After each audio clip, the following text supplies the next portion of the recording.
Okay, so today we're going to look at the muscles of the trunk. And again, you want to get out your skeletal muscle list, and the muscles of the trunk start on page 2 and continue on.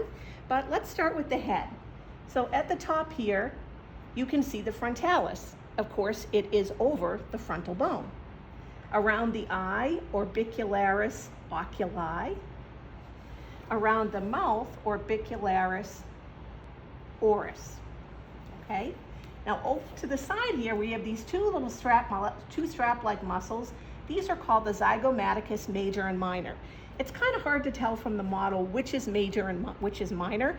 Major is usually larger, so you can just know that these are together the zygomaticus major and minor. If we turn to the side here, you can see the temporalis muscle. And the temporalis is, of course, over the temporal bone. If we go to the back, you can see a little piece of the occipitalis muscle, which is, of course, over the occipital bone. Let's go back to the front of the model. And as we move down, you'll notice these two muscles, which are identical. These are called the sternocleidomastoid.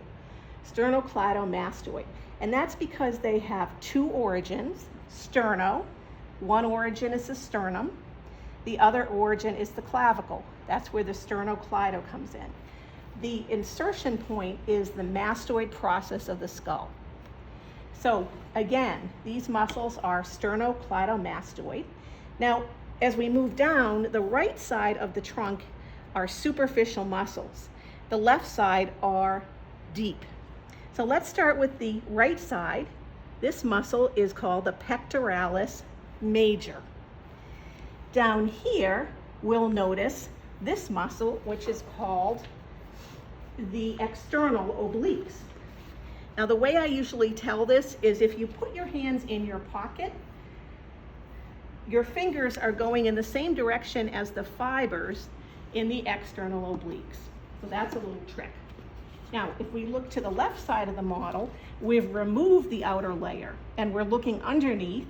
So underneath the pectoralis major is the pectoralis minor. We can also see the the rectus abdominis, and that's because the skeletal muscle fibers are going up and down, they're straight. Here is also deep. This is called the internal obliques. So these muscles are at different depths. The externals, internals, and the rectus abdominis. The last is called the transverse abdominis, which you can't see on this model. The best way to see these muscles is from a figure in your textbook, which shows them at the proper depth in relation to each other. Now, turning the model sideways, you'll see these muscles attached to the ribs. These are called the serratus anterior. And now we're going to move towards the back. You'll see the big butt muscle, of course, is the gluteus maximus, and then the gluteus medius has the fibers coming in in a up and down direction. Okay, if we keep moving towards the back, you will see again that on this side, on the right side of the model, these are superficial muscles. On the left side, they've removed the top layer. So let's start with the right side first. This is actually called the trapezius. And it would also come down on this side, except they removed it. Now I'm going to quickly transition and show you this mini man. And here you can see the trapezius in its entirety. It looks like a kite. That's the way I think of it, a kite. This is the trapezius, okay? In this model, you can only see half of the trapezius.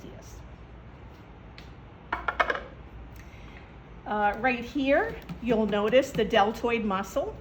And then down here coming in sideways is the latissimus dorsi. Now, if we look over to this side of the model, they've removed the top layer of muscle. And so we can see now the scapula. This is the spine of the scapula.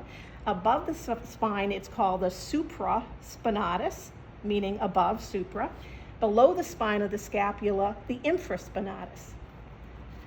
If we look over here, this little skinny muscle here is called the teres major. So this is under your arm, teres major.